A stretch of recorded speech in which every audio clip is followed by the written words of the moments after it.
Good morning and welcome back to video number 3. You guys, the royal family have been busy. Let's jump in and get there, shall we? Let's go. We're going to start May 2nd with Lady Amelia and Eliza Spencer. They went to a jewelry launch at the National Portrait Gallery. Don't they both look absolutely gorgeous? Some good genes in that family. Next up, May 1st, happy 85th birthday to Lady Susan Hussey, who we know is the godmother of Prince William. Next up, King Charles received King Letzi of Lesotho at Buckingham Palace. And after the meeting, he returned to Clarence House where some pictures were taken of him leaving. To me, he's looking very healthy. I love it. Next up, we have Princess Anne, who attended the Princess Royal Training Awards Conference at the Guildhall. They had a skills share event and there were table discussions and there were panels. Then, of course, the Princess Royal gave a talk on the impact of the training awards.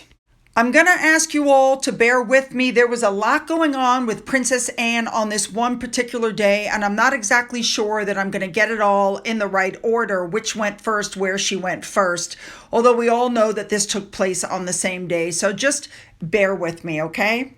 So when she left this event, which by the way was May 2nd, she headed to Paddington Station with her husband, of course, Sir Tim Lawrence, because Anne had a train named after her. How wonderful is that?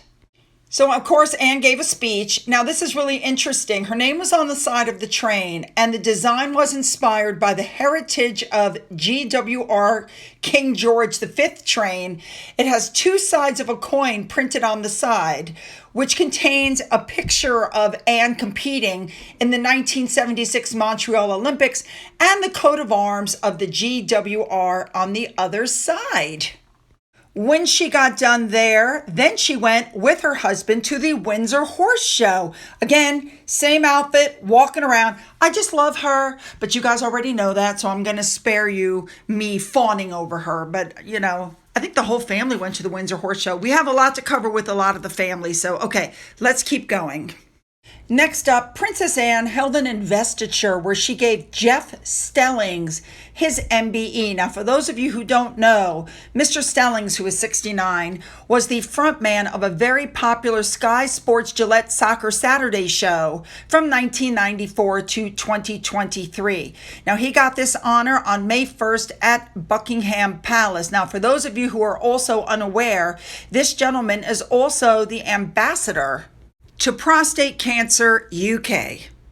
Let's move on now to Prince Edward the Duke. Also on May 1st, he went to the Isle of Wight. He had numerous engagements there. Again, these may not be in exactly the correct order. Let's see what we can do. We know that he visited the Ocell Enterprises Wright Crystal Bottling Plant. Now, this was formed in 1988. And what this place does is it gives jobs and training for people who live on the Isle of Wight who have disabilities. Edward was given a full tour and an explanation of what they do there, how they do it, and how it affects, the people that get employment opportunities. You guys know I have a special needs child. This kind of stuff doesn't really exist in the United States. I wish it did. At least not where I live. Next up, he went to visit the Spinlock production facility, and he presented the director and the co-owner of this facility with the King's Award for Enterprise for Innovation. As he did at the other facilities after he was done with this particular ceremony and handing the award, and of course the fabulous photos were taken, he was taken on a tour of the production facility. This also took place on May 1st. Edward's next stop that day was at the Clare Lallows Boatyard. While he was in the shipyard, Edward met some of the apprentices in their workshop. Now, for those of you who don't remember, the last time Edward visited this island was in 2022, and he went, of course, with Sophie. And also, in case you're unaware, later this month, Princess Anne is also due on this island. All right, let's keep up with Edward. Edward's next stop was to reopen the Newport Minster, which underwent a major refurbishment. Now, he was joined by 400 very specially invited guests at this service to celebrate the completion of the project. The service was led by Jonathan Frost. Prince Edward gave a reading, and there was also pupils from local schools there.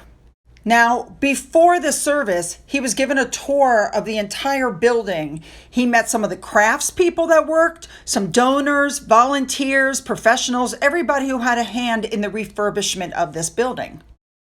Let's move on now to Sophie, the Duchess. She went to the Royal Windsor Horse Show after returning from the Ukraine. All of these pictures that you're looking at are pictures of Sophie on day one of the event. She looks absolutely lovely and very happy. And apparently this was a big thing for the Queen. She was a big equestrian. And so she went. Oh, good for her. When it came to day two of the horse show, she came back and she brought Edward with her. The two of them have such a wonderful relationship. Every time you see them together, they're talking, they're laughing, they're just generally having a good time. They're not worried about who's around them, who's watching, who's doing this, who's doing that. Now, of course, we know that their daughter has competed in the horse show in the past in carriage driving. We know all about that. Right now, her daughter is at college. I do believe she'll be attending the horse show later on in the week, but this was just day two. So I'm just going to play some music for you. Sit back, watch, and relax.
A big thank you to Remoulade Sauce for showing us everything that she was wearing. Now, this was interesting. King Charles made a surprise visit at the Royal Windsor Horse Show. He wasn't expected there, and he showed up without Camilla. This was on day 3 of the horse show, which we know runs for 5 days. And this is significant because first, it was the first informal day out after resuming, facing duties. And of course, he saw Zara and Zara gave him a big hug. Good for him. All right, let's move on. Let's go back to Sophie really quick. She was at a special event with Valley Opticians, which is in Huddersfield. This group is a leading provider of eye and hearing care, and they had a very special event. There was an official opening, and Sophie revealed a plaque. All right, moving on. We're going to move on to this next story, Zara McDermott. Now, she was on the Love Island, and she went to Buckingham Palace. She brought her mother to meet Queen Camilla. They were having a reception hosted by Camilla to mark the relaunch of the Wash Bags Project. Now, this project was started by Camilla when she was the Duchess of Cornwall. So it was back in 2013 after she heard all the stories of, abuse survivors during her visits to the referral centers. Now, these bags provide toiletries which are donated to people who have been affected by certain kinds of abuse. You guys know exactly what I'm talking about, but let's not be censored by YouTube. It looks like it was an excellent reception, and that's a really good cause too, I might add. All right, you guys, you know what to do. Hit the like button, hit the subscribe button. Don't forget to go down into my description box where you'll find links to my Twitter, my Gettr, my Rumble, my email, my Patreon. Don't forget about that. There's an Amazon wish list. Don't forget the link to Finn's channel is down there as well. If you've donated to my coffee fund, thank you so much. And as always, you guys, have a great day.